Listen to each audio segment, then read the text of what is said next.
Hi everyone, welcome back to my channel mamma's world. তোমরা সবাই কেমন আছো? আশা করবো তোমরা সকলেই ভালো আছো, সুস্থ আছো, আর আমরাও আছি ভালোই। তো তো এতদিন তো দিনগুলো বেশ ভালোই কাটছিল, বেশ মজায় ছিলাম। তো আমি যেহেতু অনেক দিন পর পর আসি, আর আমি যখন আসি তখন মানে আমার এখানের দিনগুলো যেন আমার ঝড়ের বেগে কেটে যায়। তো শ্বশুরবাড়িতেও কিছুদিন ছিলাম, বাপের বাড়িতেও কিছুদিন ছিলাম, তো আজকে হচ্ছে চলে যাব।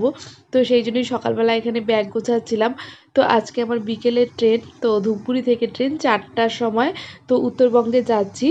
তো এখন না সেরকম টিকিট পাওয়া যায় না, তবে যাই হোক ভালো একটা টিকিট পেয়েছি, এসিতে টিকিট পেয়েছি। আসার সময় ভীষণ কষ্ট হয়েছিল, মানে টিকিটই পাচ্ছিলাম না, স্লিপারে এসেছিলাম। আর এত গরমে না ভীষণ কষ্ট হয়। যেহেতু আমি একা হলে তাও ঠিক হয় যে চলে আসি, বাট মাম্মাকে নিয়ে না ভীষণ কষ্ট হয়, ও একদম গরম সহ্য করতে পারে না। আসার সময় তো সারা রাত্রি ও ঘুমোয়নি। তো সেই জন্যই আমি যাওয়ার সময় দাদাকে বলেছিলাম যে দেখবি একটু যাতে এসিতে টিকিট পাওয়া যায়। তো প্রিমিয়াম তৎকাল কেটেছিল, সেই জন্য হচ্ছে পেয়েছিলাম। তো যাই হোক, এখান থেকে 4টার সময় ট্রেন, আর কলকাতায় গিয়ে পৌঁছাবে ওই 4:30 পৌনে 5টার সময়। তো ওখানে মামার পাপা আসবে আমাদেরকে নিতে। তো এর আগেও আমি যখন একা ছিলাম তখন আমি হচ্ছে আমার এক্সাম টেক্সাম এসব দিতে আসতাম, তখন আমি উত্তরবঙ্গেই আসতাম।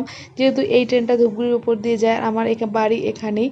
তো ভালো হয় সেই ব্যাপারে। তো যাই হোক, এদিকে আমি সব কিছু ব্যাগ ট্যাগগুলো গুছিয়ে নিয়েছি, যা যা নেওয়ার ছিল সব কিছু নিয়ে নিয়েছি। আর মাম্মা ওইদিকে হচ্ছে খেলছে বাইরে, আর সেই কারণে আমি সকাল সকাল আগে ব্যাগগুলো গুছিয়ে নিচ্ছিলাম, কারণ দেখতে দেখতে না টাইম পার হয়ে যাবে। তো এদিকে মাম্মাকে স্নান টান করে দিয়ে চলে এসেছি বাইরে, এখন মাম্মা ঘুমোচ্ছে। বাইরে এসে আমি ভাবলাম আমাদের বাড়িটা একটু ভিডিও করে তোমাদের সাথে শেয়ার করে, আমি পুরো বাড়ির হোম ট্যুরটা দিতে পারলাম না। তো সেই জন্যই ভাবলাম যে অল্প একটু তোমাদের সাথে শেয়ার করি।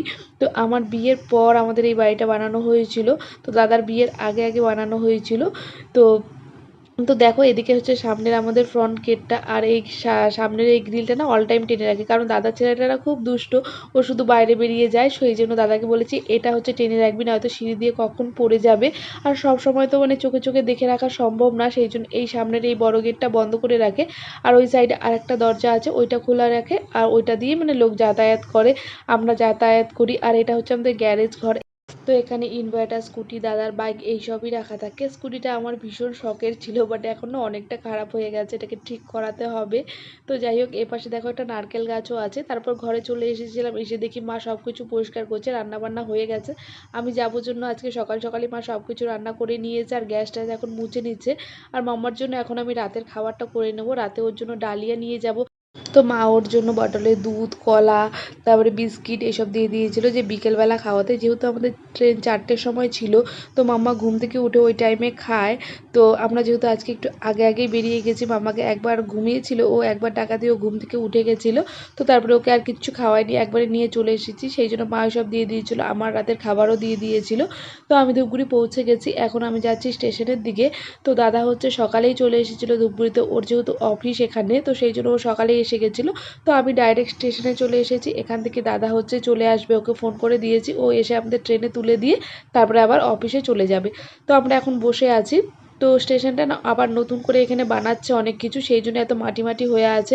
আর এই জায়গাটায় না রোদ নেই, সেই জন্য আমি এই জায়গাটাই বসে আছি, ভীষণ হাওয়া দিচ্ছিল। তবে আমাদের ট্রেনটা ওই পাশে আসবে, ওই লাইনে, সেই জন্য আমাকে ওই পাশে যেতে হবে।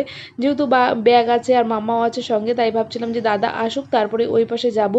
দাদা ব্যাগটা নিলে আমি মাম্মাকে ধরে হেঁটে হেঁটে চলে যেতে পারবো। তো সেই জন্য এখানে বসেছিলাম, আর এখনও টাইম অনেকটা আছে, সেই কারণে আর তাড়াহুড়ো করছিলাম না, আমি বসেছিলাম। তো আমাদের সাথে না আরেকজন লোকও ছিল। তো উনিও বেশ মানে আমাদের নাথুয়া থেকেই আসছিল, ওনার ছেলে নাকি হচ্ছে ওখানে চাকরি করে, তো সেই কারণেই মানে এসেছিল বাড়িটারি সব ঠিকঠাক করে দিতে। তো ওনার সাথে আমি বসে বসে গল্প করছিলাম। তারপরে দাদা এদিকে এসে গেছে, দাদা আর আমি এখানে বসে আছি, আর মাম্মা দেখো দাদার হেলমেটটা পরে খেলা করছিল। তো আমাদের ট্রেন আসতে এখনও একটু দেরি আছে, দাদার সাথে আমি গল্প করছিলাম বসে বসে, তার সঙ্গে একটু ভিডিও করছিলাম, আর মাম্মা ওই দাদার হেলমেটটা নিয়ে খেলা করছিল। তবে আমাদের এদিকে ট্রেন চলে এসেছে, দেখো ট্রেনের দিকে এসে গেছে, আমরা এখন সামনে দাঁড়িয়ে পড়েছি।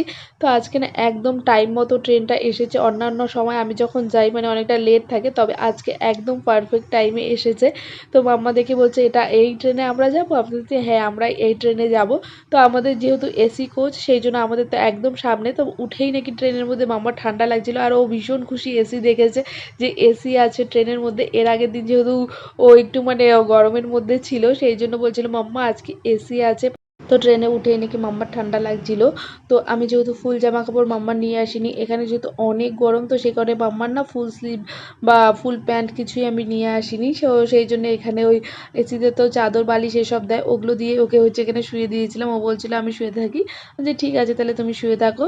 তো তারপর দাদা তো আমাদের উঠিয়ে দিয়ে চলে গেছে। তো তারপর মাম্মা আর আমি এখানে বসে গল্প করছিলাম, একটু ভিডিও করছিলাম। তার সঙ্গে আমাদের সাথে না আরও দুজন ছিল, ওরা হচ্ছে ওই দিনহাটা বা কোচবিহার এসব জায়গা থেকে হয়তো উঠেছিল। তো ওরা দুজন বেশ ভালো, ওরা দুই ভাই বোন কলকাতা যাচ্ছিল। তো সারা রাস্তা ওদের সাথে গল্প করতে করতে আসতেই আমাদের টাইমটা কেটে গেছে, একটুও বোরিং লাগেনি। তো যাই হোক আমরা কলকাতা ঢুকে গেছি আর মাম্মার বাবা আমাদের নিতে চলে এসেছে। আমরা এখন যাচ্ছি বাড়ির দিকে। তো রাস্তাটা দেখো ভীষণ খালি, সকালবেলা যেহেতু, এখন ঘড়িতে কটা বাজে বলতো, ওই 5টা 5:30টার মতো বাজে।